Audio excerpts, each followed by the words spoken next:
Hi all. He remains all alone on the moon for many years, believing he is the sole survivor. Today, I am going to introduce a film called Moon Man. The story is set in the near future. A massive asteroid approaches Earth and threatens to wipe out humanity. This is the reason the international community has come together for an operation named UNMS, which is led by the Chinese government. It intends to launch a group of nuclear super missiles from a large base located on the lunar surface.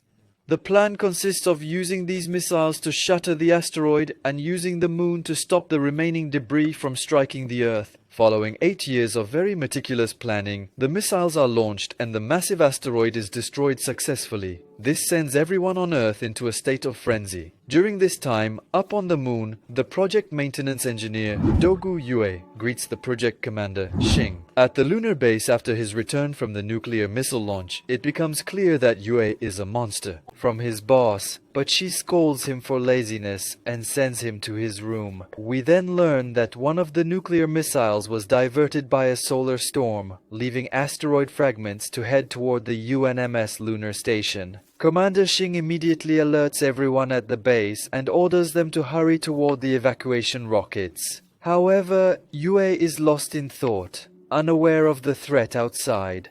By the time he notices the warnings and regains his senses, he learns that all the rockets except one have already left the lunar surface. The final rocket is piloted by Xing, and Yue rushes toward it, wearing his spacesuit, but unfortunately along the way, he crashes into a massive hole and Xing is forced to take off without him. A moment later, Yue climbs back to the surface and watches the rocket depart. At the same time, asteroids strike the lunar surface, destroying everything in their path.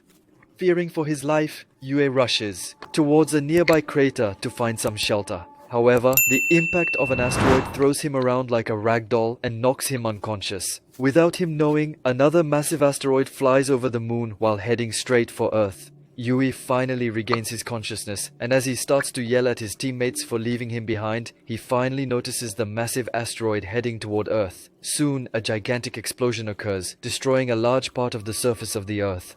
Distraught, Yue immediately rushes back to the lunar base and tries to call for help. SOS. However, all his attempts to contact any humans fall on deaf ears. Several days pass, and Yue quickly realizes that he might be the only human left alive in the entire universe. He sinks into deep despair and begins to honor his friends who fell in battle. The only thing is that he has enough food to last for at least 80 years. One day, he decides to go into the room of his crush, Commander Xing. The loneliness drives him mad. Yue can no longer take care of himself. And he organizes a date with a picture of Xing. After the meal, he kisses the silhouette. During this time, it is revealed that some humans managed to survive the asteroid and that Yue's teammates, including Commander Xing, returned safely to Earth.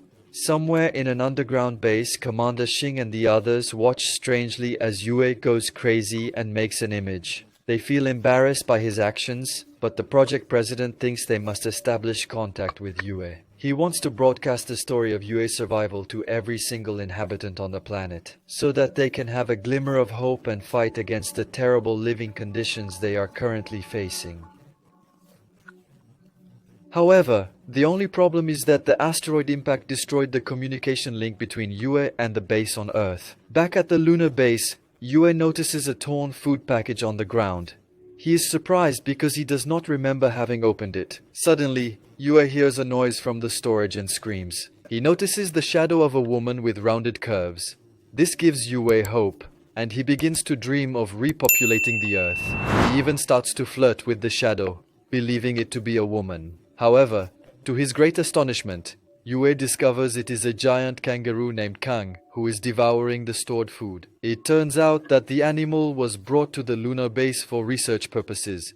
Yue quickly grabs a shovel and tries to scare the animal away from the storage room. But unfortunately, this only serves to agitate the kangaroo, and it begins to kick him. Unable to win by force, Yue dresses as a female kangaroo to seduce Kang. The trick works for a little while, but it backfires on Yue when the kangaroo gets excited and attempts to mate with him. During the mating, Kang knocks off Yue's costume. This makes the kangaroo even more furious, and it kicks Yue right across the room. As everyone on Earth watches in astonishment, Yue is dead. He draws his submachine gun and fires wildly at Kang using plastic bullets. Kang appears to retreat, but after a short while, he comes back and strikes Yue without stopping. Following hours of intense combat, they finally find a moment of relief as they both collapse to the ground. As he gets up from the ground, Yue notices that the communication device is receiving signals from Earth. This sparks a new glimmer of hope for Yue, as perhaps humanity has managed to survive. Yet he discovers the signal was just caused by the kangaroo's tail. Having regained the desire to return home, Yue tells Kang with great emotion that they might have a chance to go back home once more. However, the kangaroo ruins this moment and hits him again. 200 days have passed since the incident, and now Yue has learned to coexist with the kangaroo. He also has a plan to return to Earth. He intends to use the spacecraft left behind by the Apollo 18 mission to fly to a nearby space station and utilize its escape pods to get back to Earth. One day, Yue goes to retrieve the spaceship with Kang. They eventually succeed in bringing it back to the base, but Yue realizes the rocket can only carry a weight of 10 kilograms. This problem can only be solved if he manages to find a different propulsion system. By some stroke of luck, a nuclear weapon prototype remains on the moon, so Yue decides to go and get it. After equipping himself with the essentials, Yue immediately ventures out with Kang to retrieve the nuclear rocket. He is aware that the trip may take weeks because the research building housing the rocket is located on the other side of the moon. Back on Earth, Commander Shing and the others watch them with great anxiety as Yue's vehicle runs solely on solar power. And the sun only shines on the surface of the moon for 14 days per lunar cycle. This means the car can only travel 6,500 kilometers, but the research building is located 8,000 kilometers from the base. He plays loud music to distract himself. Consequently, he does not notice when the crate carrying the kangaroo falls off the vehicle. After traveling hundreds of kilometers, Yue finally realizes that he has unconsciously abandoned Kang. Now Yue is confronted with a very difficult decision. If he turns back to find Kang, he will lose the sunlight and his vehicle will cease to function. But if he does not go, Kang will freeze to death. Yue thinks for a moment and finally decides to go get the kangaroo, putting his own life at risk. After hours of traveling in the opposite direction, he finally arrives at his friend. The two share an emotional moment and like a puppy, Kang licks him in excitement. They then set off toward the base while trying not to fall asleep as the sun continues to move away from their vehicle. Unfortunately, even after their best efforts, the sun escapes them, making their survival impossible. Even so, Yue refuses to quit and keeps on driving. He is forced to use his last few hours of battery. He also turns off the heat to save as much energy as possible. Finally, the car runs out of battery and stops 55 kilometers from their base. Now, the duo has only 3 hours of oxygen left and Yue finally gives up. He gets out of the vehicle and waits for death.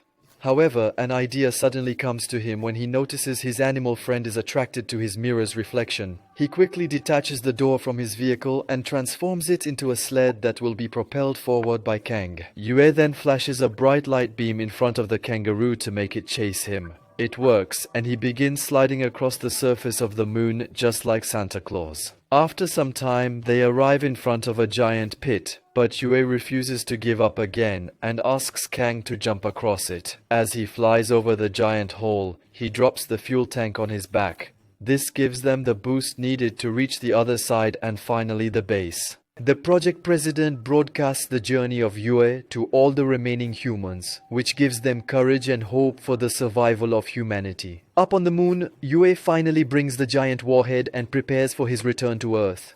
Without him knowing, it is revealed that a second asteroid is heading toward the planet. Later on, Yue receives another signal, and he hopes that the surviving humans back on Earth are attempting to make contact with him. Unfortunately, his happiness turns to disappointment when he discovers that, in fact, it is the kangaroo messing with the wires again. Thus, Yue loses hope again and decides to cancel his mission. However, the inhabitants of Earth refuse to let him give up, and they reflect on an idea to contact him. They all gather together at a particular location and collectively point their flashlights toward the moon. Yue finally notices the signal and is moved to tears. Realizing he is not the only human alive, later, with renewed motivation, he realigns the results. Capable of contacting the humans on Earth, including her crush, Commander Xing. During a private moment, Yue confesses to Xing that she is the sole reason he came on the UNMS mission. Xing is moved by her confession, and she apologizes for abandoning him.